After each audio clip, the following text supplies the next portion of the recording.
너무 감사히 이렇게 대환영을 해주셔서 많은 분들을 저를 보면 오해를 하는 것 중에 제가 좋아하는 음식이 버섯이라고 착각하는 분들이 참 많아요. 저는 버섯을 좋아하는 게 아니라 하나님의 말씀을 좋아합니다. 만딩고 노래에 이러세요.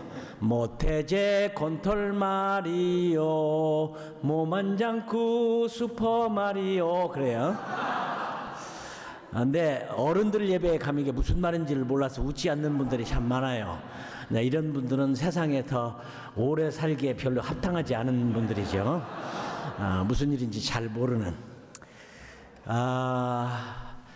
감비아는 뿌리 영화를 통해서 70년대 후반에 많이 알려졌죠. 미국의 알렉스 헤일리가 쓴 소설 가운데 루치라고 하는 그런 소설이 있습니다. 미국에 잡혀온 대부분의 노예들이 저희 감비아에서 많이 잡혀왔어요. 그래서 아침 인사가 감비아는 굉장히 길어요. 수몰레, 화말레, 바말레, 도말레, 딩딩올레, 일라몰루 벨레, 분다랑 군당 콜레, 카이라베, 카이라도론네바 이렇게 물어요. 근데 이 말을 또 하고 또 하고 해요.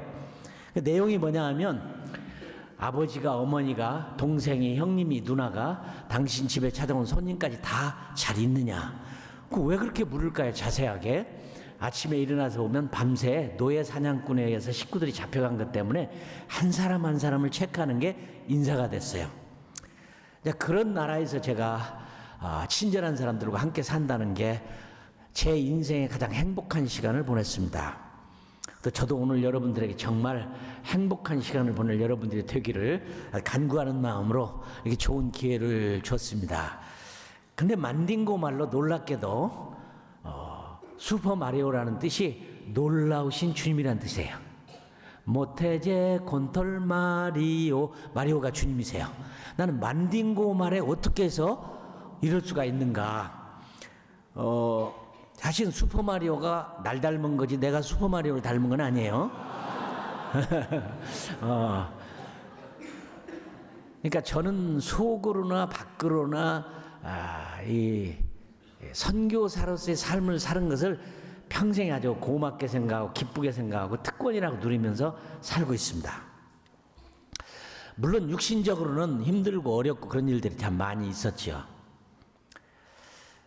그러나 그 진실을 알고 비밀을 알고 산다는 것은 저에게는 아주 큰 특권이었습니다. 요즘에 한국에 가서 보니까 서점에 많은 책들이 나와 있는데 놀라운 것들은 미래학에 관한 책들이 참 많더라고요. 심지어는 2055년에는 무슨 일이 일어날까, 2025년, 2050년 뭐 미래에 대한 연구가 굉장히 많아요. 당연하다고 생각합니다. 어떤 일이 벌어질까를 그냥 고민하고 미리 예측하고 추측하고 준비한다는 것은 굉장히 좋은 거죠. 그죠? 그런데 참 재미있고 또 하나의 한국에 가니까 아주 유행하는 것은 인문학이라더라고요. 인문학이에요. 뭐 회사가 됐든 신학교가 됐든 학교마다 인문학이 뛰어나서 서점에 가니까 인문학에 관한 책이 무지하게 많아요. 근데 참 안타까워요. 그런 책들이 나와서 사람들에게 나는 누구냐, 왜 사느냐, 죽은 이후에는 무슨 일이 일어나느냐. 사실 이게 인문학이거든요. 내가 누구냐, 내가 어디서 왔느냐, 무엇 때문에 사는 거냐, 죽은 다음에 무슨 일이 일어나냐, 이런 것들을 연구하는 게 참 인문학이죠. 뭐 무수히. 근데 제가 작년도에 책을 하나 사서 읽어본 게 롬 촘스키, MIT 공과대학의 교육학 교수였던 아주 유명한 사람인지 읽어보셨겠죠? 롬 촘스키는 아주 전 세계적으로 유명한 교육학 박사입니다. 그분이 인간이란 무엇인가라는 책을 사서 읽어보는데 아주 재밌더라고요. 나는 아주 잊어버릴 수가 없어요. 그분의 마지막 부분을 읽는데 그게 이런 얘기를 해요. 인문학에 있어서 가장 중요한 인간이 무엇인가? 어디서 왔고 왜 살고 죽으면 무슨 일이 있는가? 이 얘기는 과거도 몰랐고 현재도 모르고 있고 미래도 모를 것이다. 신기하죠? 그렇죠?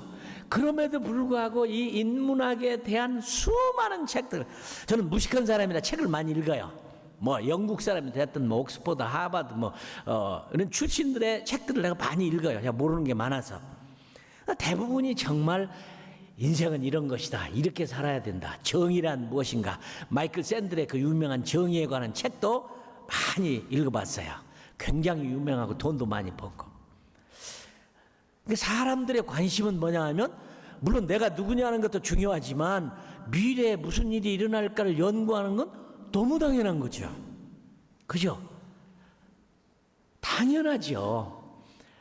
여러분 IT 섬에 가시면 꼭 기회가 있으면 IT 섬에 가서 물론 보스턴 박물관에 있지만 그 고호가 고갱이 그린 그림 가운데 그 IT 섬의 여인들의 그림을 그린 그림이 보스턴 박물관인데 유명합니다. 고갱이 거기서 보냈어요. 근데 그 그림 가운데 귀퉁이에 써있는 말은 나는 어디서 왔고 왜 살고 있고 죽으면 무슨 일이 있는가 그런 질문을 던지고 마지막 그림을 그리고 고갱이 죽었죠. 그 그림을 보는 사람들이 과연 대답을 할 수 있을까요? 대답 못하죠. 롬 촘스키의 얘기대로 이건 과거도 몰랐고 현재도 모르고 미래도 몰라요.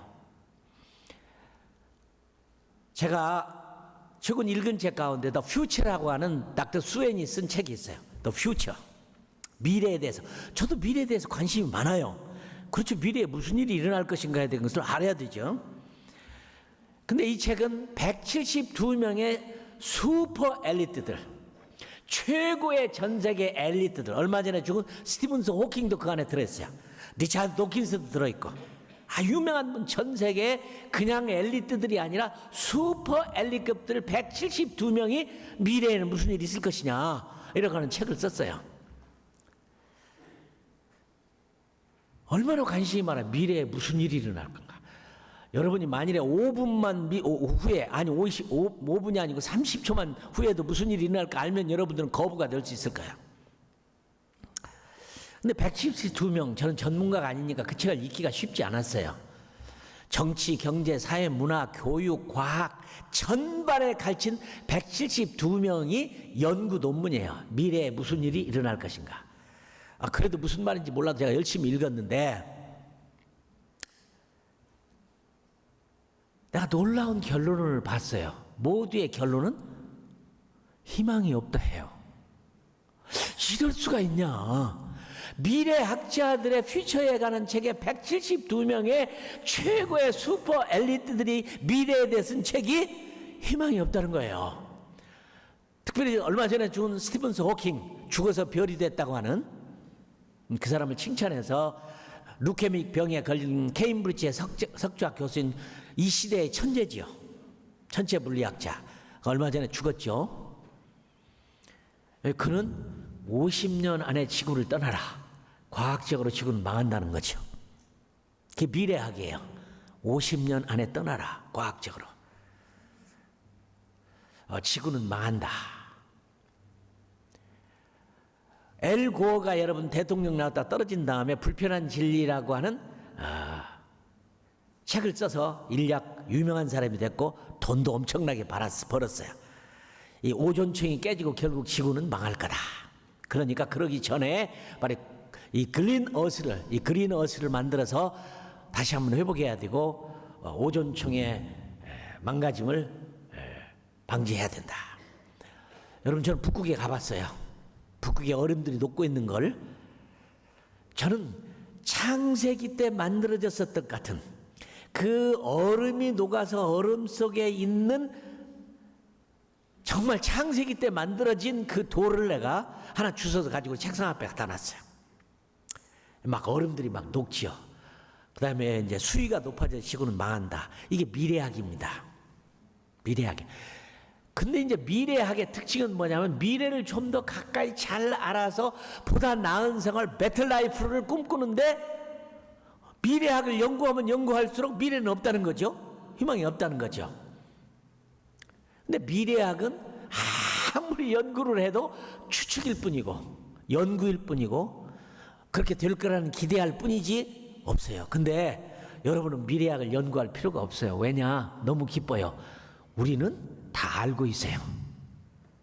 그렇죠? 그건 뭐냐? 너무너무 기쁜 소식. 존 스타트가 현대 그리스도인들의 가장 위대한 복음은 종말이라는 거야. 우리는 미리 다 알고 있어요. 그 책 안 읽어도 돼요. 끝이 온다는 거죠. 그러면 우리는 어떤 태도냐? 미래학을 연구하고 어떻게 할 것인가? 제4차 산업혁명에 일어나는 이 앞으로의 미래에는 수없이 여러분이 들었을 거예요. 내가 어느 책을 보니까 책 제목이 사진 않았는데 인간답게 살 수 있는 노동이 없는 시대가 온다. 이야, 기가 막히게 웃기는 책이에요. 그죠? 인간답게 살 수 있는 노동이 없는 시대가 앞으로 온다는 거예요. 이게 우리의 잡을 다 잃어버리잖아요. 다 잃어버리잖아요. 이제는 전부 AI가 다 해버리는, 인공지능이 다 할 수 있는 시대가 다 와서 뭐 자동차 운전이고 뭐고 하는 말이에요. 요즘에 또 그 다음에 비트코인 블록 그 체인 때문에 여러분들은 뭐 잘 알고 계시는지 모르지만 아주 그냥 혼란이 와. 이게 무슨 말이냐? 블록체인 시대가 오면은 전 세계에 이런 웹사이트의 전자망이 그냥 기가 막히게 국경도 없이 뭣도 없이 만들어질 때 그 중에 하나에 나오는 비트코인이라는 게 요즘에 이 얘기를 많이 듣죠. 비트코인에 투자했다가 막 거부가 됐다느니 뭐 망했다느니 수없는 얘기를 들어요. 이게 옳은 것이냐 틀린 것이냐도 모르는 이런 고통. 우리에게 희망은 뭘까요? 우리는 미리 다 알고 있다는 거예요. 그죠? 종말이 온다는 거예요. 종말이 온다는 거예요. 나는 희망이라고 생각해요. 왜 종말이 오는 게 희망이냐? 여러분 혹시 호모 사피언스 그 후에 유발 하레리가 쓴 책에 호모 데우스라는 책을 썼어요. 이 사람은 유대인 학자지만 예수를 안 믿는 사람이죠. 하나님을 안 믿는 사람이에요. 호모 사피언스, 진화론에 의해서 만들어진 인간이 인지 능력과 또 그 다음에 농업혁명과 이런 것들이 세상에 바꾼 얘기를 써는 책인데 그 책에 이렇게 써 있어요. 난 동의합니다.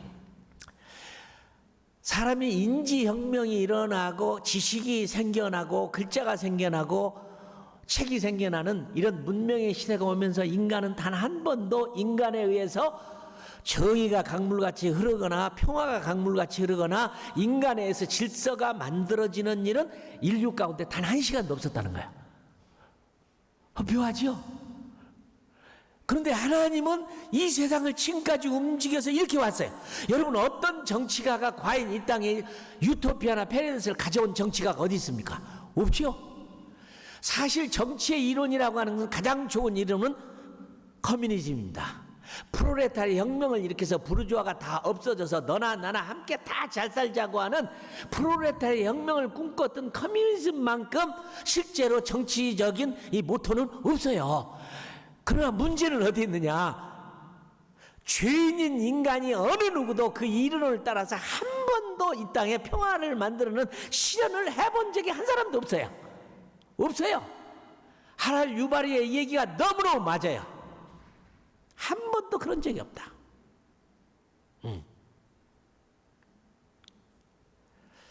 영국은 해가 지지 않는 나라였죠. 식민지가 그렇게 많아가지고. 근데 이 식민지를 다 독립을 시키면서 그래도 뭔가 유대를 갖기 위해서 만든 게 커먼웰스 칸츄리라고 하는 이 어소시에이션을 만들었어요. 커먼웰스 칸츄리. 공산주의란 말을 바꿔서 너도 나도 함께 잘 사는 사회. 이게 커먼웰스 칸츄리죠. 그렇다고 감비아가 영국만큼 잘 사느냐, 나이지리아가 카나다만큼 잘 사느냐, 가나가 카나다만큼 잘 사냐, 뉴질랜드 호주만큼 잘 사느냐, 한 나라도 그런 적이 없어요. 말은 그럴듯하게 했지만 안 돼요. 지금 중국이 여러분 얼마나 크게 미국을 능가할 것인가를 불과 몇 년 아니면 최고의 강력한 중국이 될 거라고 말을 합니다. 그러니까 중국 분이 계시면 용서하세요.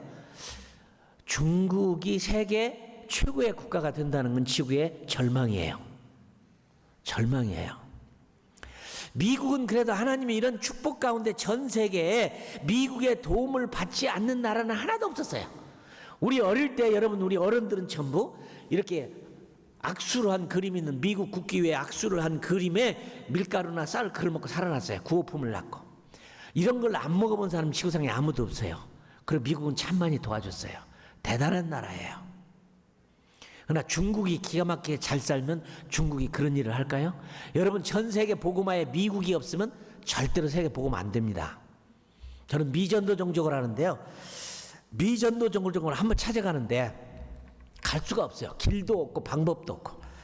MAF라는 선교단체, 미셔너리 에비에이션 펠로우십이라고 하는 항공 선교단체가 미국에 내에서 만들어졌어요. 그 비행기를 빌려 타고, 그 비행기를 타고 미전도 종족을 찾기 위해서 정글 위에를 이렇게 돌면서 어디가 사람이 살고 있는가를 찾아서 갔어요. 사람을 발견해서 헬리콥터를 내렸어요. 옷을 홀딱 벗은 사람이 창을 들고 우리를 맞이했어요. 아니, 지금 포스트 모더니즘 시대에 이런 사람이 살고 있다는 게, 그때 저는 MAF라는 선교단체의 도움, 미국의 선교단체의 도움이 없었으면 그 비행기를 타고 거기를 들어갈 수가 없어요. 헬리콥터를 탔는데 이 헬리콥터가 가는 거리만큼 돌아온 거리를 계산을 해서 그 연료가 갇힌 만큼을 가야지, 조금만 더 가버리면 못 돌아오는 거예요. 그래서 재미있게 그런 것을 방지하기 위해서 혹시나 잘못 실수해서 더 가면 안 되니까 어떤 정글 속에다는 몰래 이렇게 연료를 숨겨놨어요. 짧을 경우에는 돌아와서 중간에 넣고 갈 수 있도록. 이런 비행기가 내가 얼마나 듭니까 물어봤더니 우리나라 돈 한 20억은 되더라고요. 우리나라가 선교의 2등 국가라고 말하는데 알고 보면 2등 국가가 아니에요. 1등과 2등의 차이는 뭐 이게 보통 차이가 아니에요. 1등이 100점이라면 2등은 10점이면은 10점짜리가 2등이 어떻게 되겠어요?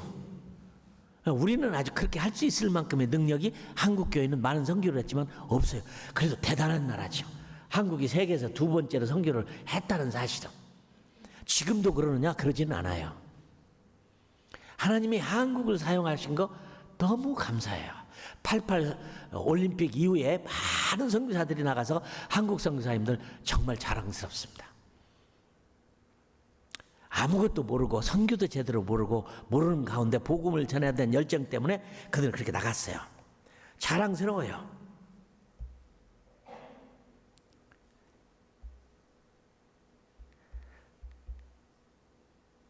얼마나 감사한지 몰라요. 그 미국 사람들이 아니었으면 미전도 종족에 대한 통계가 나왔어요. 어느 나라에 무슨 종족이 몇 명 살고 있고 몇 명이 복음을 들고 몇 명 안 들었다는 통계가 미국이 아니면 만들 수가 없어요. 그러나 중국은 절대로 그런 일 안 일어납니다. 중국은 아신 대로 시진핑은 장기 집권을 하려고 하고 얼마 전에 중국에 복음을 전하러 갔다 저는 한 사람도 전하지 못하고 저는 전하지도 못하고 들어가지도 못하게 해서 홍콩에서 머물다 그냥 왔어요. 우리의 미래는 정말 닥터 수가 얘기한 대로 희망이 없어요. 그러나 우리의 희망은 뭐냐? 우리의 희망은 하나님 나라의 도래입니다. 믿으시면 아멘? 예. 하나님 나라의 도래예요. 제가 얼마 전에 읽은 책 가운데도 경제가 세상을 바꾸리라고 생각했는데 경제가 우리를 속였다는 책이 있더라고요. 경제학이 우리를 속였다. 전 세계가 경제적으로 굉장히 어려운 장면을 보고 경제학이 우리를 속였다. 경제학이 속일 이유가 없죠. 그건 사람이 쓴 건데. 경제학에 희망이 없어요. 교육, 여러분들은 다 공부를 위해서 미국을 왔고 미래 교육을 위해서 유학도 오셨고 공부를 하셨는데 저희 집 아이가 고등학교 3학년 때 아빠 오늘 학교에서 시험 보는데 어떨까요? 무슨 시험 보는데? 이볼루션, 진화를 시험을 본대요. 그 제가 그랬어요. 한참을 생각하다 야 빵점 맞아라. 어떻게 신실이 아닌 것을 맞다고 써가지고 점수를 받냐. 그래서 저는 우리 집 아이가 고등학교에서 졸업을 못할 줄 알았어요.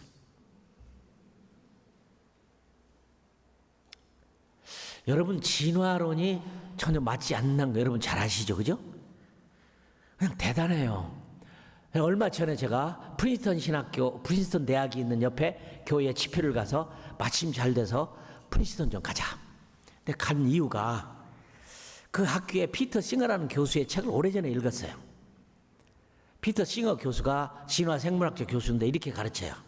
우리가 무슨 인간이 하나님의 형상을 따라 지음받았느냐. 동물로부터 진화한 포유동물일 뿐이다. 거기까지 가르쳤으면 좋겠는데 그 다음에 학생들이 뭐라고 얘기하냐면 그러므로 동물과의 결혼이 가능하다. 그죠? 난 이분 한번 만나보고 싶었어요. 꼭 만나면 이렇게 묻고 싶었어요. 그럼 어차피 당신 말에서 진화론에서 우리가 태어난 포유동물이면 어차피 단백질에서 시작해서 똑같이 어떤 종류가 각기 다르게 종의 종류로 발전을 해서 진화를 이어서 사람이 됐다면 어차피 똑같은데 당신은 왜 사람하고 결혼했느냐, 그걸 묻고 싶었어요. 차라리 빈대하고 벼른하고 결혼해서 평생 뜯기고 물리고 그러고 살았으면 얼마나 좋았을까. 어차피 같은 종이니까. 그 말을 하고 싶은데 학교를 갔더니 이미 은퇴해서 학교를 안 나온대요. 끝나버렸어요. 이미 참 안 됐어요 제가. 여러분, 우리는 교육이 그래도 하버드나 예일이나 케임브리지나 옥스퍼드를 가면 굉장한 걸로 생각하지만, 여러분 제가 영국에서 리차드 도킨스의 책도 읽었지만 정말 괴로웠어요.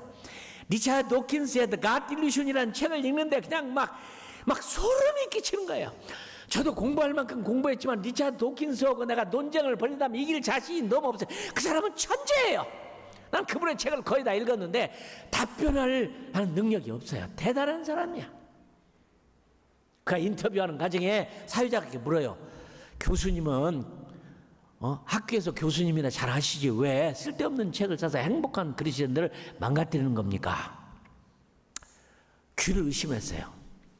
잘못된 진리를 믿어서 행복하기보다는 참된 진리를 믿어서 불행하기를 원한대.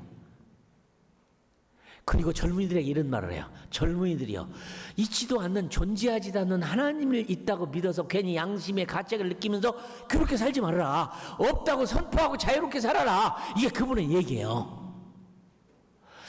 여러분, 버틀란트 러셀이라는 사람이 오래전에 Why I'm not a Christian, 내가 왜 그리스도인이 아닌가라는 책을 써서 수많은 젊은이들을 그리스도에게 떠나게 만들었어요. 별것도 아니에요. 아주 얇은 책이야. 아버지는 누가 있느냐? 제1 원인을 찾아서 하나님이 있다고 하는데 그건 거짓말이다. 아주 심플한 것에 대한 답변인데 수많은 젊은이들이 그리스도를 떠났어요.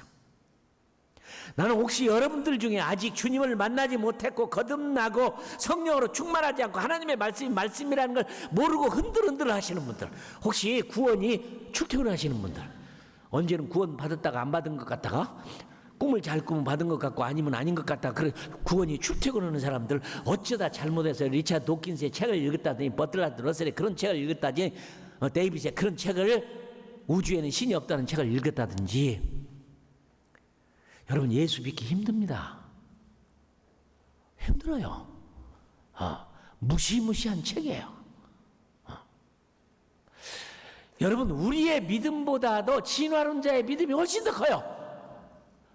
우리가 동물로부터 진화한 포유동물이라는 걸 믿는 진화론자들. 여러분, 저는 예수를 잘 믿다가 중학교 때 학교를 가서 진화론을 배우고 내가 속았다는 생각이 들었어요. 교회에서 속았다. 성경이 이렇게 가짜인데 이렇게 진화가 세상에 돼서 다 진화를 한 건데 내가 하나님이 지었다고 잘못 막 진화론에 빠져버렸어요. 선생님 말이 너무 맞는 거야. 근데 오늘날에 가만히 생각하니까 내가 속았어요. 그냥 사기꾼이었어요, 선생님들이. 특별히 그중에 용불용설이라는 걸 들어봤죠. 쓰는 것은 발달하고 쓰지 않는 것은 퇴화한다고 했는데, 특별히 기린 얘기를 선생님이 들었어. 기린이 그냥 온통 다 세상에만 가뭄이 들어가고 먹을 풀이 없는데 나무에 있는 이파리를 따먹기 위해서 조금 더 하고 이파리를 따먹으려고 목을 늘리다 보니까 기린이 됐다는데, 그러면 다른 동물들은 그렇게 안 했을까요? 왜 기린만 목이 늘어났을까요? 선생님이 우리에게 엉덩이를 만져봐라. 과거에 사람이 꼬리가 있었는데 그게 사용하지 않으니까 퇴화될 수 없는데 만져봐라. 그 자리가 있는 것 같다. 이렇게 만져보니까 정말 있는 것 같더라고. 여러분, 나는 간단하게 묻고 싶어요. 미국은 민주주의 국가 아니에요. 표현의 자유가 있고 언론의 자유가 있는 나라라면 학교가 창조론도 가르치고 진화론도 가르치고 선택은 니들이 하라고 할 거 아니에요. 왜 학교에서 선생님들에게는 진화론만 가르치고 창조론을 못 가르치게 맞나요? 맞든지 틀리든지 간에. 이게 미국이에요. 나는 아들이 둘이 있었으면 학교 안 보냈을 거예요. 우리 성사님들은 대부분 다 홈스쿨링을 해요.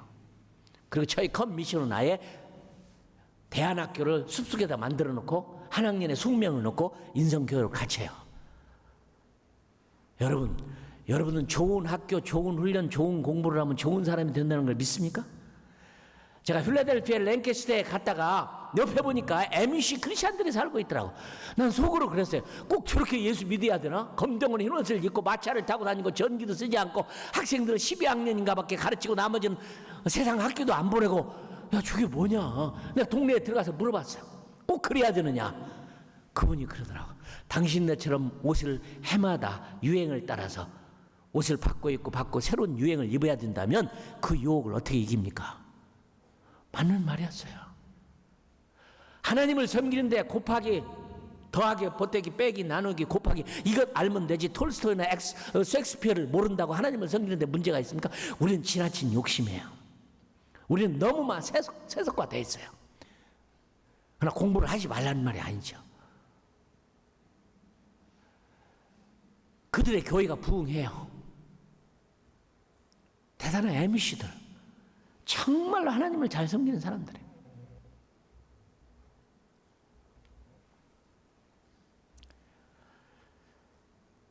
과연 우리가 진화를 했다면 한 가지 묻고 싶어요. 저는 실제로 영국에서 네안델타인이나 크로마노인이나 북경인이나 호피크순가 이런 거 있는 것을 직접 가서 봤어요.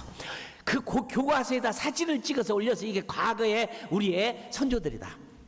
엉터리에 그거 다 만들어진 거죠. 그러면 우리가 한 가지 묻시다. 이 지구상 어느 날 제가 타임지를 읽고 비행기에서 가는데 진화론자가 이런 얘기를 썼어요. 왜냐하면 중간고리라는 게 없는 거예요. 과연 우리가 동물로부터 진화를 했으면 두 가지가 의문이 있어요. 왜 그때는 진화가 되고 지금은 진화가 안 되느냐? 그죠? 그때도 진화가 됐으면 지금도 진화의 과정에 있는 사람이 있어야 될 거 아니에요. 원숭이에서 사람 되는 과정에 비슷하게 원숭이 같은 사람이 있어야 되고 사람 같은 원숭이도 좀 있어야 되고 중간고리가 없잖아요. 물론 우리 중에 좀 닮은 분들이 있긴 있죠. 그죠? 그걸 보고 저분이 진화 중에 있다고 말할 수는 없잖아. 그죠? 왜 중간고리라 온 지구상의 땅을 다 파봤는데 그렇게 화석이 난무하고 다 난무하는 가운데 왜 중간고리가 없어요? 왜 지금은 진화가 안 돼요? 그 자기들도 고민이 많은 거예요. 그러다 타임지에 이렇게 썼어요. 그 사람이 갑작스런 진화. 원숭이가 어느 날 잠을 잤는데 아침에 일어나서 보니까 사람이 된 거야. 이걸 믿는 그 사람들은 천재적이에요. 우리보다 믿음이 훨씬 더 커요. 훨씬 더 커요. 우리는 무식하게 예수님이 십자가에 못 박혀 죽었다는 걸 믿어서 믿지요. 그죠? 이거 기적이에요. 그렇죠? 어느 날 책을 읽는데 민 목사님이라는 분이 글을 썼는데 재밌더라고. 어떤 젊은이가 와서 때 선교사님, 목사님, 나는 예수 못 믿습니다. 여자가 남자를 모르는데 아기를 낳고 그게 하나님의 아들이에요? 이런 일이 세상에 과학적으로 어디가 있습니까? 처녀가 아기를 낳았어요? 그게 예수님의 그게 하나님이요? 나는 그거 못 믿습니다. 민 목사님 너무 재밌어. 이봐 젊은이, 함께 사는 요셉 남편도 아무 소리 없이 사는데 왜 자네가 떠들고 야다냐?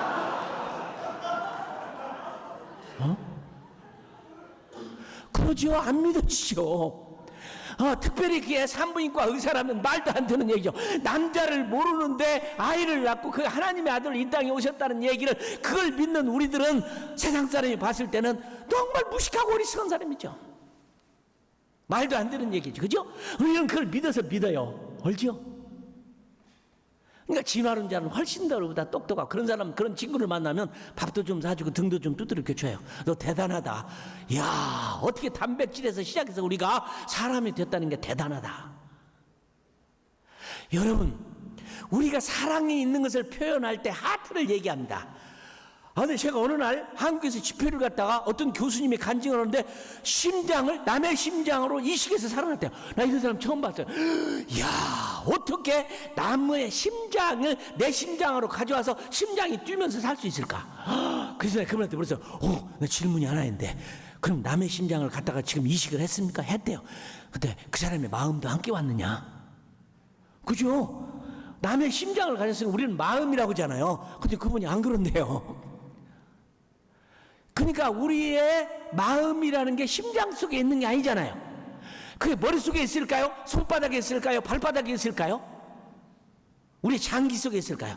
아무도 과학적으로 모르지만 우리는 사랑하고 애정을 느끼고 긍휼이 있고 자비가 있고 하나님을 사랑하는 그런 마음이 우리 몸속에 들어있다는 게, 팔을 자르고 다리를 자르고 심장을, 남의 심장을 가르고 간을 이식해도 어디가에 그게 있다 이 말이죠. 이 신비스러움, 이 신비스러움. 기적이 있느냐? 나는 여러분들이 하나님을 경험하기를 바라요. 나는 내 인생에 얼마나 많은 기적을 경험했는지 몰라요. 많은 기적을 경험했어요. 일상적인 기적을 지금도 경험하고 있어요. 거짓말 같은 기적을 지금도 경험하고 있어요. 하나님은 살아계세요. 그렇죠? 근데 저는 현대의 하나님을 좋아하지 않아요. 어떤 하나님을 좋아하냐? 오래된 하나님을 좋아해요. 홍해바다를 갈랐던 하나님, 요단강을 갈랐던 하나님, 그죠? 40년 동안 광야에서 만나를 보내서 먹게 하신 하나님, 씻고 있는 신발과 옷이 낡지 않고 닳지 않도록 만들었던 그 하나님. 나는 옛날의 하나님이 더 좋아. 나는 현대의 하나님을, 나는 여러분은 안 믿기를 바라요. 오래된 하나님을 믿으세요. 많은 기적 가운데 재밌는 건, 저는 감비아에 가가지고 선교사로 제가 할 수 있는 일은 먼저 초등학교를 돌아다니는 거였어요. 많은 초등학교를 다니면서 거디 시트라는 독일 여자 선교사와 함께 사역을 했는데 뭐였냐면, 초등학교에 가갖고 성경을 가르치고 퀴즈를 해요. 맞추면은 연필, 볼펜, 노트, 뭐 호롱불, 신발, 뭐 하여튼 신던가라도 다 갖다 주고. 왜냐면 너무 가난한 이 아이들에게는 없어요. 우리 동네에 초등학교에 문교부 장관이 왔어요. 내가 연설 오는 데를 갔어요. 여러분들이 힘들지요. 학용품이 없죠. 연필도 없죠. 여러분 공부 열심히 잘하면 다 공급하겠습니다. 끝난 다음에 내가 교장 선생님한테, 와 대단하다, 문교부 장관이 이 학교에 와서 이런 약속을 했으니까 됐다. 나더러 교장 선생님 그러대, 이재환 선교사님 감비아에 얼마나 사셨어요? 왜 진실을 아직도 모릅니까? 봤더니 그 문교부 장관이 거짓말했어요. 말만 그렇게 해놓고 연필, 노트, 볼펜 하나도 안 보내줘요. 그러니까 아이들이 아무것도 없어요. 학교 교실에 흙판이 없어요. 벽에다 페인트 칠해놓고 그냥 그걸 써요. 나무 밑에서 공부하고. 의자 책상이 없어서 아이들이, 가난한 집 아이들이 의자 책상 걸상을 만들어가지고 학교를 가요. 방학이 시작되면 머리에 이고 다 집에 가지고 오고, 방학이 끝나면 그걸 머리에 이고 학교를 가는 그런 가난한 나라. 그러니까 제가 가서 그들에게 막 성경을 가르치고, 맞으면 막 연필, 노트, 볼펜을 주니까 막 그냥, 교장이 모슬렘이지만 얼마나 용기를 주는지 몰라요. 우리가 달력을 만들었어요. 달력에, 물론 그 달력은 이 사람들이 뭐 그림을 보려고 하는 게 아니에요. 그림을 보려고 하는 게 아니에요. 그 뒤에 성경 얘기를 써놓고 답을 쓰게 돼 있어요. 그 퀴즈를 맞추면 100점짜리에게 선물을 줘요. 그냥 막 교장 선생님이 막 용기를 줘요. 막 열심히 치러라, 열심히 들어라. 얼마나 복음, 14개 학교를 제가 자동차로 돌아다니면서 복음을 전했어요. 근데 어느 날 시험을 치러서 퀴즈를 냈는데 너무 감사하죠. 전부 모슬렘들인데, 예수님이 하나님의 아들이냐 아니냐, 맞으면 공표, 틀리면 X표. X표를 하면 그돈 상 못 받아요. 그러면 공표하는 거예요. 예수님이 십자가에 못 박혀 돌아가셨느냐 안 돌아가셨냐 절대로 안 믿죠. 그 사람 모슬렘들은, 야 하나님이 사람이 어떻게 되냐, 아니 하나님이 사람이 됐대, 사람이 하나님을 어떻게 죽이냐, 그 하나님이 십자가에 못 박혀 죽었대. 여러분, 우리가 모슬렘을 보면 불쌍히 여기듯이 모슬렘이 우리를 보면 불쌍히 여겨요. 어쩌다가 하나님을 사람이 죽였다고는 종교를 믿고 있냐. 그러나 X표 하면은 상을 못 받죠. 죽은 지 며칠 만에 살아났느냐, 그건 답을 써라. 그러면 다 알아요. 들어서 3일 만에 살아났다. 안 믿지만 전부 써야 돼요. 여러분요, 한 번 퀴즈를 했는데 1,400명이 정답을 보냈어. 그러면 1,400명 한 사람에게 연필을 한 자로 주려면 1,400자루가 필요한 거예요. 그렇죠? 우리 집 있는 거 다 갖다 주고 아무것도 없어 이제는. 그래서 골방에 들어가서 기도를 했어요. 하나님, 1,400명이 정답을 했습니다. 어떻게 하면 좋아요? 그때 주님이 그러시더라고. 걱정하지 말아라. 그날에 죽기 전에 소포를 받을 것이다. 와, 얼마나 기쁘든지 방을 기어 나와서 저희 아내한테서, 여보 드디어 하나님이 소포를 보내준다면 걱정하지 마세요. 저희 아내도 너무 좋아했어요. 그래서 그날이 점점 가까이 오는데, 마치 마시아스 존덜반이라는 카나다 선교사님이 도시를 간다고 그래서, 저희가 살고 있는 데는요 문명의 혜택을 받지 못하는 곳이야. 그래서 무전기로 연락하고 무전기로 대답하고 그래요. 근데 마침 도시를 간다고 그래서 아이 마시아 선교사님 가면은 내 소포 좀 갖다 주세요. 근데 올 때 빈손으로 왔어요. 월요일 날. 큰일 났네. 목요일 날 주는 날인데. 그래서 아내하고 여보 안 되겠어. 우리가 나가서 있는 거 다 사가지고 옵시다. 돈을 모아가지고 시내에 나갔어요. 감리교 선교부가 운영하는 그 스테이셔너리 샵이 있어요. 문방구점이. 여러분 가서 몽땅 산 게 연필 150자루 노트 400권이야. 그걸 팔면서 문방구 씨한테 그래. 이재원 성전 다 사가버리면 못 팝니까? 감비아가 얼마나 가난한지를 여러분 아셔야 돼. 감비아는 전국에 신호등이 하나도 없는 나라야. 신호등이 하나도 없어요. 감비아 사람 우리를 보고 백인으로 알고 있고 우리를 보고 귀신으로 알고 있어요. 귀신으로 알고 있어요. 내가 주일학교 아이들한테 여러분 톰앤제리 영화를 발전기를 돌려갖고 보여주었어요. 처음 그 영화를 본 날 애들이 전부 도망가 버렸어요. 왜 그러냐면 이런 걸 본 적이 없어요. 톰앤제리 고양이가 쥐가 말을 하고 싸우고 도망가는 이런 걸 어디서 봤냐고요. 이 사람들은 영화라는 것은 실제로 찍은 것이라고 생각해. 애니메이션이라는 걸 모른다 이 말이에요. 야 어떻게 이 사진을 찍었을까 막 귀신이 나온다고 해서 전부 도망가 버렸어. 그러면서 그때부터 우리 백인들은 주를 백인 취급하는데 백인은 귀신이다. 투바부모 지놀레티 그래요. 그렇겠죠. 비행기가 날아가죠. 카메라가 있죠. 라디오가 있죠. 이런 컴퓨터가 있죠. 그 아프리카 사람들에게는 그럴 수밖에 없어요. 우리 동네 노인 할아버지들이 모여갖고 막 토론을 하다가 안 되니까 이재환 성사 부르다 물어보자 그랬어요. 그게 물어본 내용이 뭐냐면 비행기가 조종을 할 때 자전거처럼 핸들로 하느냐 자동차처럼 핸들로 하냐 그렇게 알고 싶어 갖고 어느 날 우리 집에 우리 동네 초등학교 교장 선생님 우리 집을 찾아요. 미시다 잘로가 두리번 해요. 그래서 물었어요. 잘로 교장 선생님 제가 귀신으로 보이죠? 그러니까 글쎄 귀신은 아니지만 그래도 가깝다는 생각이 듭니다. 왜요? 우리 집은 저녁에 불이 들어와요. 솔라 패널을 지붕에다 올려가지고 자동차 배터리에다 충전해서 12V로 잠깐만 불었어.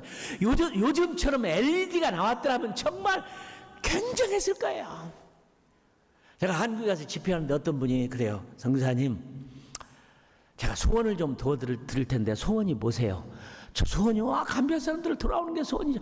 그거 말고 세상적인 소원 좀 얘기해 주세요. 세상적인 소원이요? 저는 더위를 많이 타요. 근데 하나님이 아프리카를 보냈어요.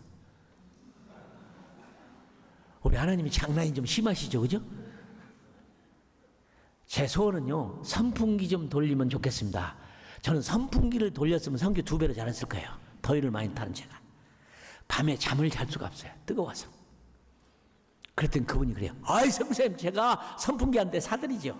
제가 그래서 집사님, 선풍기가 없는 게 아니라 꽃꽃을 전기가 없는 겁니다. 저는 선풍기 못 돌려봤어요. 돌렸으면 잘했을 거예요. 이런 나라에서 이들 속에 사역한다는 게 너무 재밌어요. 기독교 영화를 보여주는데 동네 사람이 영화를 본 다음에는 그게 기독교 영화인지는 알지만 끝난 다음에 얼마나 사랑이 많고 인정이 많은 사람들인데 저한테 달걀을 갖다 주머니에 다 넣어줘요. 저녁밥도 주어요. 반찬도 아무것도 없어요. 아프리카 사람들은 쌀로 밥을 했으면 소금을 미리 집어넣어서 간을 맞췄기 때문에 반찬이라는 게 없어요. 그 손으로 먹어요. 그것도 해주는 것만도 얼마나 고마워요. 달걀을 주머니에다 넣어주는데요. 달걀 하나가 이만밖에 안 해요. 왜? 닭들이 먹은 게 있어야 달걀이 크지. 그러나 그 친절하고 돌아오는 기쁨이 얼마나 큰지 몰라요. 근데 1,400명 얼마나 갖고 싶겠어요. 연필, 볼펜, 노트, 신발, 호롱불 막. 드디어 몽땅 사가지고 오는 게 연필 150자루, 노트 400권. 제가 그래서 해가 뉘엿뉘엿하는 수요일 날 저녁에 내일 목요일 날이면 줘야 되는 날인데 하나님께 그렇게 불평했습니다. 하나님, 제가 제 이 얘기를 해줬습니까? 성경을 가르쳤습니다. 하나님의 말씀입니다. 진리입니다. 예수님의 십자가를 얘기했습니다. 인간으로 오신 예수님이 우리 죄 때문에 죽었다는 얘기를 저는 하러 왔습니다. 약속을 못 지키고 100점을 만든 사람이 1,400명인데 약속을 못 지키면 그들이 예수를 어떻게 믿겠습니까? 소포를 보내주신다는데 내일 보내준다는데 오늘까지 안 주시다니요. 하나님 영광 가려집니다. 그리고 해가 뉘엿뉘던데 저희 아내하고 차에다 싣고 그냥 돌아가는 겁니다. 근데 아내가 가면서 그래, 여보, 그래도 여기 도시까지 나왔는데 우리 본부에 들렸다 갑시다. 그래서 본부에 딱 들렸어요. 본부에 들려서 들어가는 순간에 뉴질랜드에서 온 성사님 그래요. 이재환 성사님 소포 왔어요. 그래요. 얼마나 기쁩니까? 근데 그 순간에요, 사단도 말을 해요. 마귀가 저한테 그래요. 소포도 여러 종류지. 제가 소포에 대한 공포가 있었어요. 여러분들이 소포를 보내주는데요, 옷도 보내주고 신발도 보내주면 한국 사람이 보내준, 잘하세요, 보내준 걸 보면 운동화 끈도 없는 거, 단추 떨어진 옷. 저희 아내는 피아니스트입니다. 한 번도 피아노를 쳐본 적이 없어요. 아프리카에서 피아노가 없으니까. 근데 저희 아내에게 피아노를 보내줬어요. 근데 도착했는데 이 피아노를 보니까 다리도 하나 부러졌고 1차 대전 전 건지 2차 대전 후 건지를 알 수가 없어. 아프리카에 가는 피아노 좀 좋은 거 보내주면 얼마나 돼요? 배에다 붙이는 상만은 얼마입니까? 그런 꼬물을 보내서 예수 영화를 만든 CCC의 그 스타들이 감비아에 왔다가 마침 그 피아노 전문가가 그걸 보고 가서 부품을 다 보내줘서 고쳐서 다행히 쓰기는 했지만 그런 거 보내줬어요. 운동화 끈 떨어지고 빨래도 하나. 독일 사람들이 보내주는 이 파스를 보면 기가 막혀요. 옷들을 빨고 봄, 여름, 가을, 겨울 나눠가지고 단추 전부 달고 압축기를 확 눌러서 풀어놓으면 얼마나 많은지 몰라요. 물론 아프리카는 누구든지 다 쓸 수 있기 때문에 그렇겠죠. 저는 선교를 하고 선교 보고서를 보낼 복사기가 없었어요. 감비아 전국의 가난한 나라 복사기가 한 대밖에 없었어요. 1980년도에. 근데 누가 인쇄기를 보내줬어요. 내가 한 번만 썼으면 썼다고 얘기를 하죠. 한 번도 쓰지 못하는 고물을 보내줬어요. 그러니까 내가 소포를 온다고 하면 공포가 있어요. 공포가 있어요. 물론 나는 여러분들이 편지도 보냈는데 어느 날 크리스마스 때 유문 편지를 받았는데요, 수십 통을 받았어. 주일학교 전도사님이 그냥 아이들한테 전부 이 유문 편지를 써라서 성사한테 유문 편지를 썼는데 그 중에 하나는 유문 편지가 엄청나게 나의 위로가 됐어요. 선교사님 안녕하세요. 저는 편지를 쓰는 일이 죽는 일만큼 어려운데 우리 전도사님 쓰라고 해서 썼습니다. 안녕히 계십시오. 그렇게 보냈어요. 죽을 만큼 어려운데 보냈다는 그 유문 편지에 얼마나 감동을 받는데 다른 사람은 답장을 하나도 안 썼는데 그 아이에게는 내가 답장을 써서 보냈어요. 죽기보다 힘든 이런 좋은 걸 보내줘서 고맙다. 마귀가 그래요. 소포도 여러 종류지. 그 순간에 시험이 꽉 들더라고. 내가 원하는 것은 이것이 아닌데 1분 2분만 되면 제가 딱 가서 보는 겁니다. 근데 딱 가서 문을 딱 열고 봤는데 소포가, 여러분 라면 박스 2개를 포개할 만큼 큰 소포예요. 14박스. 보낸 사람이 2사람이 각기 달라요. 나는 지금도 누가 보냈는지를 몰라요. 이름 모를 사람이 보내줬어요. 14박스를 열어놓으니까 14박스는 몽땅 다 연필, 볼펜, 노트였어요. 이런 기적, 네가 그날 전에 소포를 받을 것이다. 그 자동차에 싣고 가는 우리 부부는요, 막 눈물에 콧물에 침에 그냥 닦을 생각도 안 하고 막 주님 너무 고마워요. 주님은 살아계십니다. 근데 그때 그래서 주님 하루만 일찍 보내주시면 내가 불평하지 않지요. 왜? 하루만 일찍 보내줘도 근데 여러분 벼랑 앞에 서 있을 때 낙심하지 마세요. 하나님은 일하세요. 그 다음날 그걸 나눠주는데 얼마나 기뻐요. 어느 교장 선생님이 나한테 그런 거예요. 당신은 도대체 얼마나 부자인데 이 비싼 걸 사서 우리에게 나눠줍니까? 우리 아버지가 부자라 그랬습니다. 뭐 하시는 분인데요? 하늘에 계신 우리 아버지가 저에게 보내준 겁니다. 아 그래요? 그럼 저도 부탁을 하나 합니다. 자동차 좀 생기도록 좀 기도해 주세요. 그러더라고요. 그래서 소문이 났어요. 이재환 선교사의 기도는 하나님이 잘 들어준다더라. 우리 옆집에 있는 고등학교 교감선생님 어느 날 철회하는 금요일날 찾아왔어요. 당신의 기도는 당신의 하나님이 잘 듣는다고 하는데 나 교장 좀 되도록 기도해 주시오. 그 사람 교장 좀 얼마나 좋아. 옆에 있는 고등학교니까 마음대로 가서 복음을 전할 수 있고 그 욕심 때문에 기도해 주고 간절히 기도했어요. 교장들하고 일주일 만에 돼버렸어요. 그리고 우리는 마음대로 그 학교에 가서 복음을 전하고 놀라운 일들이 많이 일어났어요. 우리는 가난해가지고 학교를 움직이는데 발전기가 없었어요. 발전기가 있어야 공장을 돌리고 작업장을 돌리고 뭘 해야 되는데 감비아에서 어떻게 그런 좋은 걸 살 수 있겠습니까? 그걸 기도하고 있는데 갑자기 그 교장이 찾아왔어요.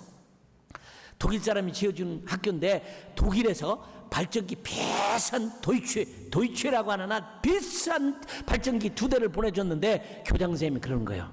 이재원 선교사님, 우리는 그걸 보내줬지만 돌릴 줄도 모르고 그걸 사서 돌릴 힘도 없고 당신이 갖다 쓰시고 쓸 때마다 전기를 좀 우리에게 공급해 주면 얼마나 좋습니까? 여러분, 공짜로 받았어요. 공짜로 받았어. 네, 그리고 나는 공짜로 받지 않겠다. 그 대신 이걸 받은 것을 당신 하기가 어려우니까 우리가 돌려서 이 작업실을 돌려서 의자, 책상, 걸상을 만들어서 당신 학교에 공급하겠다. 그래서 의자, 책상, 걸상을 우리가 다 만들어서 그 발전기의 값을 다 지불해주고 마음대로 복음을 전하게 됐어요. 네. 하나님은 살아계시죠. 제가 다른 사람보다도 믿음이 좋고 훌륭하고 그래서 그런 일을 했을까? 아니에요. 왜 하나님은 이런 일을 하실까요? 그들의 영혼이 불쌍하잖아요. 그들의 복음을 드려야 될 거 아니에요. 그들의 생명을 얻어야 될 거 아니에요. 그들의 구원 받아야 될 거 아니에요. 하나님은 저를 사용하실 뿐이에요. 여러분, 성경은 한 개인의 영웅전이 아닙니다. 모세, 다윗, 훌륭한 사람이죠. 그러나 이 사람이 훌륭한 얘기에 영웅전을 써는 게 아니에요. 하나님이 위대하신 걸 보이라고 써는 거예요. 성경은 하나님의 말씀이죠. 너무 좋은 일, 재미있는 일이 많이 일어났어요. 1986년도 꼬티디부아르에서 선교사 미니 컨설테이션이라고 하는 선교 대회가 열렸어요. 한참 진행하는데 가나에서 오신 장로님이 질문을 했어요. 선교사님, 질문이 있습니다. 선교사님 믿는 하나님 우리도 믿어요. 선교사님 믿는 예수님 우리도 믿어요. 선교사님 믿는 성경책 우리도 가지고 있어요. 선교사님들 기도하는 것만큼 기도하는데 왜 선교사님들은 비행기를 타고 휴가도 가시고 좋은 자동차도 있고 좋은 집도 있고 맛있는 거 먹는데 왜 우리는 못합니까? 여러분이 대답해 보세요. 똑같은 하나님, 똑같은 주님인데 공평하신 하나님이라면 왜 이런 일이? 하나님은 공평하신 분 아닙니다. 그죠? 여러분도 똑같이 좋은 학교 나오고 똑같은 직업에 똑같은 돈이 있는 거 아니죠? 여기 계신 여자분들도 똑같이 이쁜 거 아니잖아. 안 이쁜 분도 계시잖아요. 그죠? 키가 큰 분도 계시고 작은 분도 계시고. 우리 하나님은 공평하신 분이 아니에요. 그러나 너무너무 감사한 것은 미래학에 있어서 우리 기독교도 미래학입니다. 다시 오실 예수님의 얘기도 미래학입니다. 구름 타고 오신다는 얘기도 미래학입니다. 새하늘과 새 땅이 온다는 것도 미래학입니다. 세상의 미래학은 추측일 뿐입니다. 연구일 뿐입니다. 살펴볼 뿐입니다. 누구도 알 수가 없어요. 그러나 우리의 미래학은 확신이 있어요. 본 그대로 다시 오리라. 내가 진실로 속히 오리라. 가장 좋은 미래학은 이 천국 복음이 모든 민족에게 증언되기 위하여 온 세상에 전파되리니 그제야 끝이 오리라. 오늘 본문 말씀을 내가 말씀드리고 싶어요. 인간적인 눈으로 보면 이 세상에 복음화라는 것은 불가능해 보여요. 선교사 46만 명이 전 세계에 흩어져 있지만 선교를 완성할 수가 없어요. 왜요? 중복 투자 때문에. 진짜 복음이 필요한 지역에 가는 선교사는 극히 드물어 46만 명의 선교사 가운데 6% 정도밖에 안 돼. 5%나 6%밖에 안 돼. 모두가 다 레귤러 미션이라는 통상적 선교를 하기 때문에 세계 복음화가 어려워요. 그러면 세계 복음화는 가능할 것이냐? 우리의 눈으로 보면 불가능해요. 그러나 오늘 본문 말씀이 너무 우리에게 위로를 줘요. 어떤 것이냐? 복음이 땅끝까지 이르렀도다. 하나님은 누군가를 통해서 이 땅에 복음화를 할 거예요. 아직 우리는 선교에서 그런 용어를 이제는 찾아볼 수 없지만 집단적 회심이라는 것이 마치 요나가 니느웨를 갈 때 일어난 것처럼 왕으로부터 시작해서 모든 사람이 죄를 뒤집어 쓰고 베옷을 입고 함께 회개했던 이 집단적 회심이 어떤 방법에서 일어날지 몰라요. 저는 4차 산업혁명이라고 하는 이것이 하나님이 오히려 오늘 본문의 말씀처럼 이루어지는 날이 있으리라고 믿어요. 복음이 땅끝까지 이르렀도다. 그런데요, 여러분 아시는 대로 요나는 안 가려고 했습니다. 도망을 갔죠. 안 갈라고 도망가는 요나를 하나님은 억지로 잡아서 물고문을 3일 동안 시켜서 물을 잔뜩 먹여서 배가 이만큼 부르도록 만들어 놓고 다시 니느웨를 보냅니다. 왜 안 간다고 하는 요나를 보냈을까요? 요나는 위대한 인물입니다. 아주 위대한 인물입니다. 예수님이 요나보다 큰 자가 더 있다고 한 만큼 요나는 위대한 인물이에요. 왜요? 하나님이 요나를 안 간다고 하는 요나를 그렇게 보내는 이유가 있어요. 왜요? 요나는 국제적인 인물이에요. 아시리아 말을 할 줄 아는 사람이에요. 가서 동역을 세워서 복음을 전했습니까? 아시리아 말로 회개하라고 해서 40년 망한다는 말을 할 수 있었어요. 요나는 어리석은 사람이 아니라 똑똑하고 정말 아시리아 말을 할 줄 아는 사람이었어요. 정직한 사람이었어요. 배를 타고 가다 풍랑이 일어났을 때 큰 배 밑창에서 잠을 자고 있는데 많은 사람들에게 너희들의 신들에게 우리를 좀 살려달라고 기도하라 죽도록 기도하는데 어떤 신도 응답이 없었어요. 그러나 잠자는 요나를 잡아다가 너는 누구냐? 왜 이런 때 잠을 자고 너 신에게 말하지 않느냐? 나는 여호와 하나님을 믿는 유대인이다. 이래 해서 내가 도망을 가니까 하나님이 이랬다. 정직한 사람이에요. 대단한 사람이에요. 무슨 말로 커뮤니케이션을 했는지 모르지만 금방 대화가 됐어요. 배 탔던 사람이 막 두려워했어요. 너 왜 그랬느냐? 하나님은 멋있어요. 선교 너무 멋있어요. 선교는 하늘과 땅의 모든 권세를 줬다고 하는데 그걸 보여준 게 요나세요.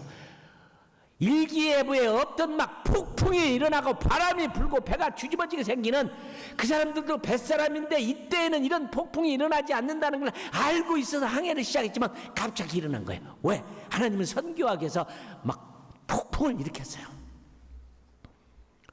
나를 바다에 던지라. 정직한 사람입니다. 그들은 살리려고 노력을 했어요. 안 되고 안 되니까 결국 바다에 던졌는데 재미있는 사건. 바다에 던지자마자 풍랑이 멈췄어요. 배에 탔던 사람이 몽땅 다 여호와 하나님을 섬기고 제사 드린 걸 아세요? 멋있어요. 한 사람의 불순종이지만 배에서 그런 일이 일어남으로 말미암아 배에 탔던 자기 각자 신에게 다른 신에게 예배하던 자들이 여호와 하나님을 섬기고 제사를 드리는 한꺼번에 구원을 받는 이 놀라운 역사를 하나님 그 안에서 일어나요. 바다에 던지자마자 풍랑이 멈추는 거예요. 할렐루야. 또 하나 놀라운 사실은 요나를 바다에 던졌는데 고기가 5분만 늦게 왔어도 요나는 죽었어요. 그렇죠? 5분만 늦게 와도 죽어요. 어쩌면 그렇게도 하나님의 시간에 하나님의 필요한 때 정확하게 그 요나를 입에 삼켜서 살게 만드시는 하나님, 이런 하나님이라면 0.1초에 0.1mm에 이런 실수도 없는 하나님, 너무 멋있어요. 감비아에서 너무 행복했어요. 해가 뜨면 일어나고 해가 치면 잠자고 라디오도 텔레비전도 신문도 아무것도 없는 데서 사는 행복함. 와, 밤하늘을 보면 별이 쏟아질 것 같은 큰 밤. 밤이 되면 잠을 자고 아침이 되면 새소리에 일어나는 감비아 땅. 그런데 어느 날 저를 방문한 한국 선교사님이 라디오를 가지고 왔어요. 그런데 숏웨이브라고 불리우는 단파방송 라디오. 한국에서는 그 라디오를 안 만들었어요. 왜? 간첩들이 사용하니까. 근데 그걸 가지고 와서 버튼을 이렇게 누르니까 한국 방송에 나와요. 와, 저거 기가 막히다. 아무것도 없던 사는 사람에 욕심이 생겼어요. 하나님, 나 외국에 나갈 기회가 있으면 내가 무슨 일이 있어서 저 라디오를 사야 되겠습니다. 얼마나 욕심 나겠어요. 비싸요. 그게 한 400~500불 돼. 그래서 그때부터 편지를 기다려요. 어디서 나 강사로 좀 부르지 않나. 근데 어느 날 드디어 스페인에서 선교대회가 있는데 강사로 초청을 받았어요. 선교비에 허락을 맡아갖고 강사로 가는데 좀 날 좀 보내주세요. 그래서 허락을 맡아서 비행기를 타고 스페인을 가는데, 여러분 비행기를 타고 가는데 이 강사가 보세요. 얼마나 못된 강사인지. 비행기를 타고 딱 앉는 순간에 라디오 살 생각밖에 아무것도 없는 거예요. 강사가 말씀을 준비하지. 아니, 나 스페인에 도착하자마자 가방을 막 그 호텔에다 던져버리고 택시를 타고 마야라는 전자상가에 무조건 가고 쇼데이브 빨리 내놓으세요. 상자를 열고 배터리를 집어넣고 체크하고 탁탁 두는데 한국방송 나고 너무 좋아요. 값도 딱 정해갖고 값을 지불하려고 하는 순간에 오른쪽 주머니에서 돈을 내려고 하는 순간 내가 주님께 물어봤어요. 주님, 자 이거 사도 되지요? 안 물어봤어야 되는데. 사도 되죠 묻는 순간에 영어로 대답을 하셨는데 나는 이렇게 큰 소리를 내 생전에 처음 들었어요. 그 집에 있는 모든 유리창들이 다 흔들렸다는 생각 들 만큼 큰 소리로 사지 말라는 거예요. 아니 지금 상자를 다 열어놓고 배터리를 집어넣고 다 해서 돈을 지불하려는 순간에 주님은 안 된다고 하신 거예요. 내가 그냥 꽁꽁 얼어붙었죠. 그래서 그랬어요. 죄송합니다. 우리 주님이 사지 말라고 해요. 그 사람이 이상하게 생각하지 금방 살려다가 문을 열고 나오는데 내가 얼마나 행복한지, 물건을 사고 안 사고까지 말씀해 주시는 그 하나님이 너무 기뻤어요. 실망스럽긴 하지만 속으로 그랬어요. 그렇게 큰 소리 안 해도 내가 안 살 텐데 뭘 그렇게 큰 소리 했나. 그리고 집회를 다 마치고 감비할 빈손으로 돌아오는 기쁨이 있었어요. 빈손으로 돌아왔지만 그리고는 다시는 라디오 생각을 안 했어요.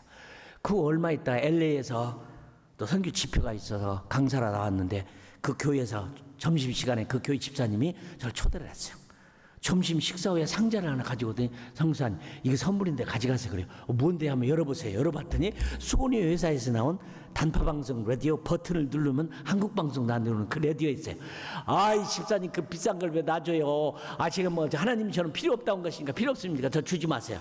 성교사님 제가 무슨 간첩입니까? 미국에서 단파방송 라디오를 듣습니까?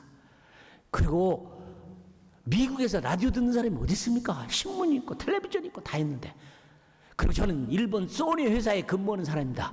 일본 본사에 방문했더니 선물로 주어서 가져온 거냐 쓸모가 없어서 들은 거니까 가져가십시오. 여러분 내가 전 세계를 돌아다니는 이사를 다녀도 아무것도 안 가져가서 그 라디오는 들고 가요. 야, 하나님은 미리 아시고 그 단파방송 라디오를 줬어요. 이런 재미있으신 하나님, 함께 하시는 하나님. 때로는 비행기를 타고 무서운 비행기를 탈 때가 있어요. 다 망가진 비행기를 타고 갈 때가 있었어요.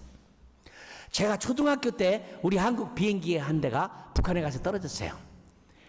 여러분 영어도 모르는 초등학교 학생이 무엇 때문에 그때 비행기를 그 기종을 암송하고 있었을까요? YS-11기라고 하는 비행기. 그게 몇 년도 겁니까? 초등학교 때 영어도 모르는 친구가 그때 떨어진 비행기를 그대로 기억을 해갖고 그 쓸데없는 메모리가 저를 괴롭히는 거죠. 딱 비행기를 타고 이게 무슨 비행기가 봤더니 YS-11기야. 북한에 가서 떨어진 비행기야. 그러나 제가 그 비행기를 타고도 두려워하지 않는 것은 세상 끝날까지 너희와 항상 함께하리라.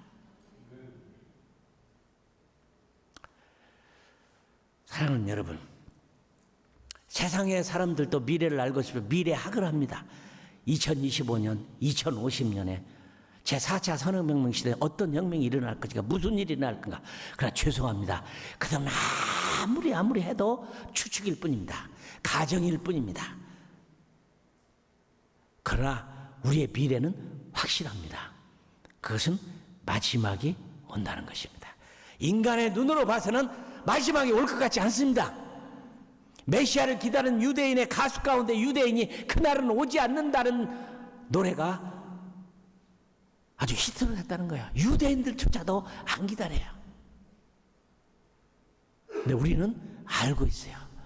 존 스타트가 얘기한 대로 종말론은 우리에게 희망입니다. 그렇다고 인생을 아무렇게나 살라는 말이 아니죠. 우리의 고민은 마지막이 오는데 어떻게 살 거냐. 그럼 마지막은 어떻게 오느냐? 아무리 예배를 드려도 주님 안 오십니다. 아무리 금식기 드려도 안 오십니다. 아무리 여러분이 찬양하고 경배로도 주님을 하십니다. 하나님이 우리를 지으신 것은 경배를 받기 위해서지만 올 수 있는 것은 다윗은 시편 67편에 이런 말을 합니다. 모든 민족으로 여호와를 찬양하게 하라. 계시록 7장 9절은 말합니다. 각 나라와 족속과 방언과 수도 셀 수 없는 자들이 어린 양과 보좌에 계신 하나님을 영원 무궁토록 찬양하는 겁니다. 이방인의 충만한 숫자가 차기까지 이스라엘 털은 완악하라고 그랬어요. 이 땅에 주님이 오시는 길을 예비하는 것은 복음입니다. 전도입니다. 선교입니다. 주님은 분명히 하늘에 가시면서 내가 하면 너희들에게 유익한데 내가 하면 너희들이 있을 처소를 예배하러 간다. 이 세상을 짓는 데는 6일밖에 안 걸렸는데 우리가 들어야 할 처소를 만드는데 수천 년이 걸리지 않아요. 그걸 되면 다시 오신다고 말하고 있어요. 해답은 간단합니다. 종말은 세상적인 얘기입니다. 우리 교회는 그동안 잘못된 종말론 때문에 교회가 너무너무 많은 어려움에 처했어요. 시한부 종말론 5월 8일 나오신다. 10월 26일 나오신다. 5월 20일 날 오신다. 쓸데없는 종말론. 왜 그렇게 그날에 오는 것을 알고 싶을까요? 성경은 말하기를 그날은 너희들도 모르고 천사도 모르고 나도 모르고 하늘에 계신 아버님만 아시느니라. 모르신다고는 예수님에게 그날을 알고 그렇게 싶어합니다. 어떤 분은 상황적 정말 시츄에이셔널 엔드타임을 얘기해요. 나라, 정치, 불법, 쓰나미, 지진, 북한의 핵 이런 것들이 세상의 종말을 말하고 있다. 그것이 종말이 아닙니다. 신비적 종말로는 없습니다. 어떤 분은 그래요. 어떻게 예수님이 하나님이신데 그날을 모르시겠느냐. 아시면서 모른다고 했다. 무슨 얘기냐. 성경에 그분은 모르니까 모르는 거다. 어떤 분은 이렇게 얘기합니다. 신성으로는 아셨지만 인성으로는 모르신다. 또 어떤 분은 그래요. 그때는 모르지만 지금은 아신다. 어떤 분은 나에게 이런 분이 있어요. 이재환 성사님은 그날을 아시죠? 그래요. 그 내가 더 놀랍게 하려고 물론 알지요 그랬습니다. 놀란 건 그분이야. 드디어 이 산에 대마가 나타났다고 생각한다. 그날을 알고 있는 선교사가 있다는 게 더 놀랐을 거예요. 아유, 그게 언제입니까? 성경에 쓰여 있습니다. 언제일까요? 이 천국 복음이 모든 민족의 증언되기 위하여 온 세상에 전파되니 그제야 끝이 오리라. 선교 완성이 곧 세상의 완성이에요. 맞습니다. 저는 마르틴 루터 킹 목사님의 설교를 무척 사랑하고 자주 듣고 때로는 눈물을 흘려요. 왜요? 우리 흑인들이 무슨 죄가 있습니까? 이렇게 불공평한 세상에 아무리 노력해도 1,000원도 안 되는 1불도 안 되는 말라리아 약을 못 먹어서 죽어가는 사람들, 깨끗한 물 한 잔을 평생에 마시지 못하는 사람들, 6명 중에 1명은 에이즈에 걸려서 가져온 에이즈의 약을 사 먹을 수 없는 사람들, 이 불공평한 세상이 어떻게 될까요? 저는 하나님 나라가 이 땅에 오므로 말미암아 공평한 세상이 올 걸 믿습니다. 하나님은 공평하신 하나님이에요. 그럼 이 세상에 그 마지막 날은 어떻게 올까요? 어떻게 하면 새하늘과 새 땅이 올까요? 우리 마지막 찬송을 부르죠. 마라나다, 죄 오시는 길을 예비하라. 땅 끝에서 주님을 만나리. 여러분은 어떤 결정을 하고 사십니까? 어떻게 주님 오시는 길을 예비하십니까? 저는 하나밖에 없는 아들이 있습니다. 어렵게 공부를 했어요. 공부라는 걸 제대로 해본 적이 없어요. 미국에 저를 따라서 왔다가 대학교 가는 시험, SAT 시험을 봤는데 좋은 학교를 갈 수가 없었어요. 가고 싶은 학교에 냈는데 떨어졌죠. 근데 너무 감사해요. 나는 우리 아들한테 용서를 빌었어요. 내가 선교사 아들을 널 데려가서 제대로 공부시키지 못하고 힘들게 한 거 용서해다. 아니에요, 아버지. 많이 배웠어요. 그런데 학교 총장한테 편지를 보냈어요. 나는 공부를 안 한 게 아니라 공부할 기회가 없었습니다. 선교사의 아들로 제대로 공부를 못했는데 한 번 합격시켜주면 열심히 하겠습니다.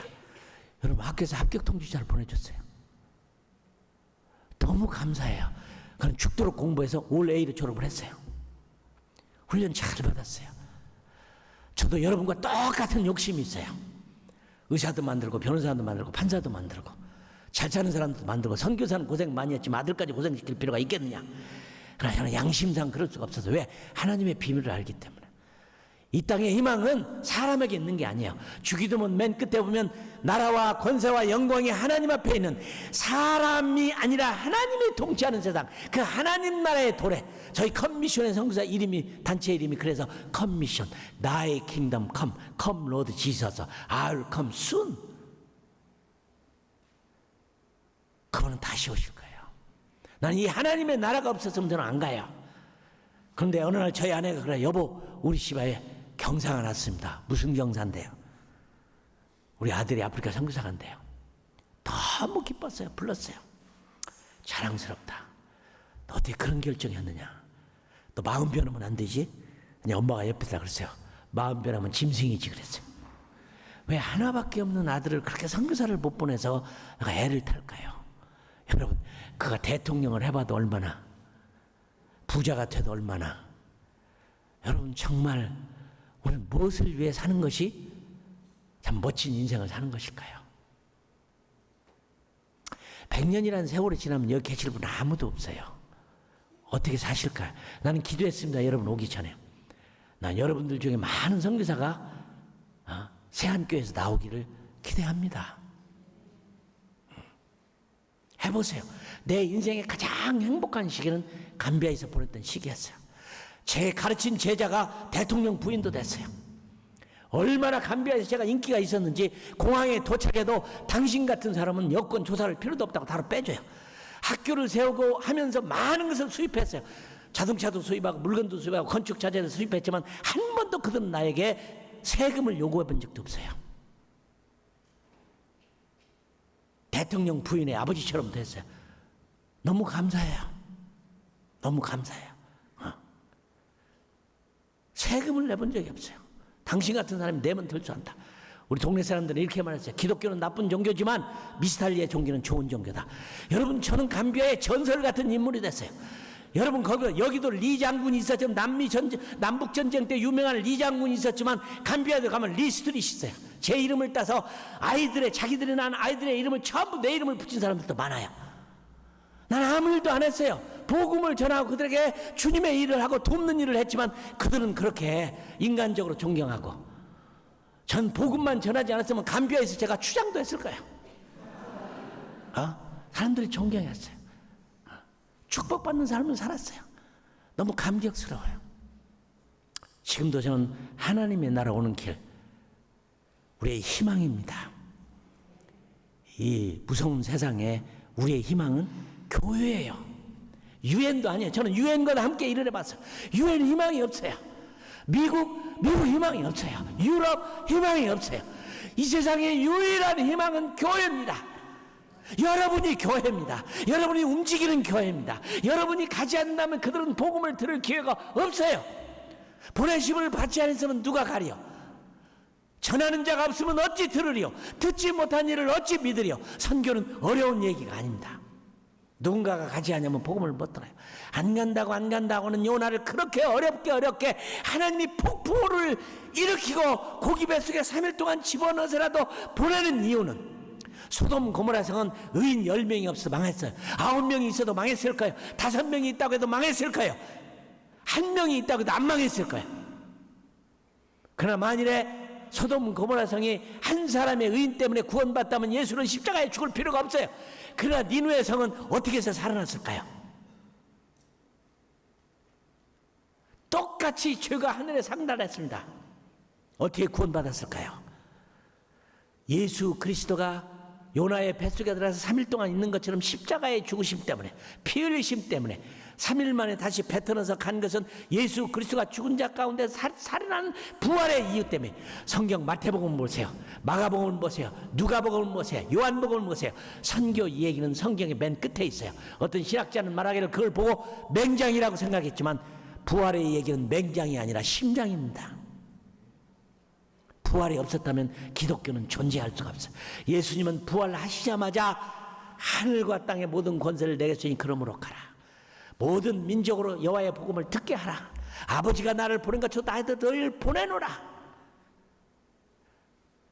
죄사함을 얻게 하는 회개가 모든 종족에게 전파될 것이 기록되었으니 이것이 너희들의 모든 증인이라. 사실입니다. 선지자들의 글은 다 선교를 말하고 있어요. 우리 땅의 희망은 선교라고 하는 길 외에는 교회가 희망이 없어요. 그러므로 종말은 어떻게 오는가? 선교적 종말. 이 천국 복음이 모든 민족에 증언되게 하여 온 세상에 전파되리니 그제야 끝이 오리라. 선교 없는 종말은 없습니다. 선교 없는 주님의 재림은 없습니다. 교회가 선교적 종말을 선택한다면 얼마나 행복한 일일까요? 나는 여러분을 부르고 있어요. 해보세요. 해보세요. 가장 행복한 일이에요. 가치 있는 일이에요. 기쁜 일이에요. 감사하는 일이에요. 난 80 먹은 노인이 복음을 전하겠다고 우리 아프리카에 3개월을 가셨어요. 80 먹은 노인. 해보고 싶어서. 저는 받은 은혜가 너무 크지요? 전해보세요. 저는 희망이 종말에 있습니다. 하나님 나라가 오는 것에 있습니다. 그분이 다시 오시는 게 있어. 땅 끝에서 주를 만나리. 나는 우리가 땅 끝에서 주님을 만나기를 주님의 이름으로 축원합니다. 기도하겠습니다. 하나님